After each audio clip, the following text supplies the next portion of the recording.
पहले तो समझे ध्यान क्या है। ध्यान, जब मुझे कुछ चाहिए तो ध्यान घटित हो जाता है। तो ध्यान तो स्वतः अपने आप घटित होता है, ध्यान करना नहीं है। ध्यान स्वाभाविक घटित हो रहा है। ध्यान को समझना है घटित कहाँ हो रहा है।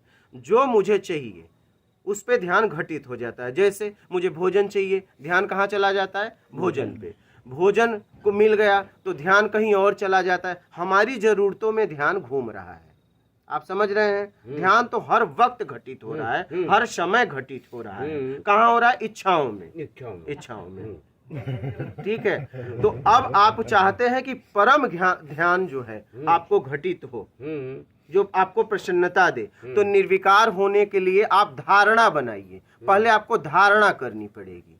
चाहिए में ध्यान घटित होता है। तो आप देखिए, जो आपको चाहिए धारणा बनती है, ध्यान घटित हो जाता है। धारणा, ध्यान, समाधि, तुम, ब्रह्म। समझ रहे हैं? तो आप जो है निर्विकार होने के लिए धारणा बनाइए कि मैं छल कपट चोरी बेईमानी चापलूसी मकारी धूर्ता पाखंड से कैसे मुक्त हो जाऊं। जब इसके लिए आप पक्की धारणा बनाएंगे तो ध्यान उस पे घटित होगा और अपने आप धारणा, ध्यान, समाधि, तुम, ब्रह्म अपने मैं तक पहुंच जाओगे।